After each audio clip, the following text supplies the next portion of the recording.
नमस्ते। आप सभी का हमारे YouTube चैनल पे बहुत बहुत स्वागत है। आज मैं आप सभी को श्रीमद् भगवत गीता का 16वां अध्याय सुनाती हूँ।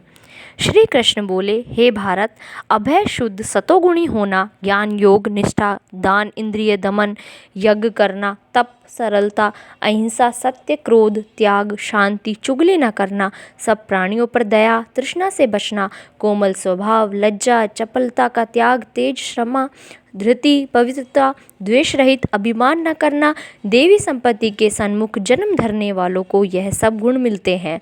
हे पार्थ, दंभ, दर्प, अभिमान, क्रोध, कटु भाषण और अज्ञान, ये सब आसुरी संपत्ति के सन्मुख जन्म लेने वालों को प्राप्त होते हैं। हे पांडव, देवी संपत्ति मोक्ष और आसुरी संपत्ति बंधन का कारण होती है। तुम शोक न करो, क्योंकि तुम उत्तम देवी संपत्ति के भोग को जन्मे हो। हे पार्थ, इस लोक में देव और असुर ये दो प्रकार के प्राणी उत्पन्न किए गए हैं। देवी का विस्तार पूर्वक वर्णन कर चुके, अब आसुरी को सुनो। धर्म में प्रवृत्ति और अधर्म से निवृत्ति असुर लोग नहीं जानते। उनमें न सोच, न आचार और न ही सत्य ही है। वे संसार को असत्य, निराधार और अनीश्वर कहते हैं। उनके मन में जगत की उत्पत्ति का कारण काम से प्रेरित स्त्री पुरुषों के संभोग के अतिरिक्त कुछ नहीं है। मलिन आत्मा, अल्प बुद्धि, दारुण कर्म करने वाले इस संसार को नष्ट करने हेतु पैदा होते हैं और दूषित काम के आश्रित होकर वे दंभी, मानी और मंद से युक्त पुरुष नीच कर्मों में प्रवृत्त होते हैं। वे मृत्यु पर्यंत चिंता से ग्रसित हैं। कामोपभोग ही सब कुछ है, इसी को सर्वस्व मानते हैं। अनेक आशा रूपी पाशों से बंधे काम क्रोध में तत्पर कामोपभोग के लिए अन्याय से अर्थ संचय की इच्छा करते हैं। मैंने आज यह पाया, इस मनोरथ को पाऊंगा, यह है और यह धन भी मेरा हो जाएगा। यह शत्रु तो मैंने मारा, दूसरों को भी मारूंगा। मैं ईश्वर, भोगी, सिद्ध, बलवान और सुखी हूँ। मैं धनी, कुलीन हूँ। मेरे समान दूसरा कौन है? मैं यज्ञ करूँगा, दान भी करूँगा। इस प्रकार अज्ञान से मोहित हुए हैं, अनेक कल्पनाओं से मोह रूपी बंधन में फंसे हुए विषय भोग में आसक्त लोग रौरव नरक में गिरते हैं। अपनी बड़ाई आप करते हैं, धन्य धान के मद में चूर रहते हैं। शास्त्रोक्त विधि छोड़कर केवल नाम के लिए यज्ञ करते हैं। यह अहंकार, बल, घमंड, काम और क्रोध से युक्त हैं। अपनी तथा औरों की देह में स्थित मुझसे द्वेष रखते हैं तथा मेरी निंदा करते हैं। इन द्वेष करने वाले क्रूर और अधम पापियों को मैं संसार की आसुरी योनियों में डालता हूँ। हे कौन्तेय, जन्म जन्म में आसुरी योनि पाकर वह मूर्ख मुझको पाए बिना ही अंत में अधोगति को प्राप्त होते हैं। काम, क्रोध और लोभ ये तीनों नरक के द्वार हैं, जो आत्मा का नाश करते हैं। इस कारण तीनों को त्यागना चाहिए। हे कौन्तेय, उन तीन नरक द्वारों से छुटा हुआ मनुष्य अपने कल्याण को सुकृत करता है, तब उत्तम गति को पाता है।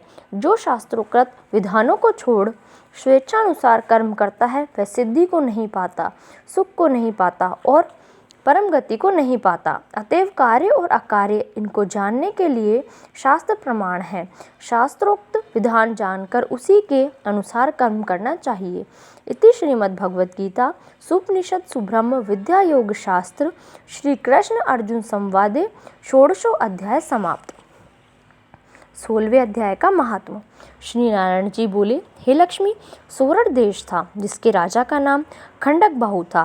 बड़ा धर्मात्मा था। उसके हाथियों में एक हाथी बड़ा मस्त था, जिसकी धूम मची रहे, महावतों को पास न आने देवे। जो महावत उस पर चढ़े उसी को मार डाले। हाथी के पाँव में जंजीर बंधी रहे। उसके खेत से राजा ने और देश के महावत बुलाकर कहा, कोई ऐसा होए जो इस हाथी को पकड़े, मैं उसको बहुत धन दूंगा। हे लक्ष्मी, उस हाथी को किसी ने नहीं पकड़ा। एक दिन हाथी नगर में चला गया।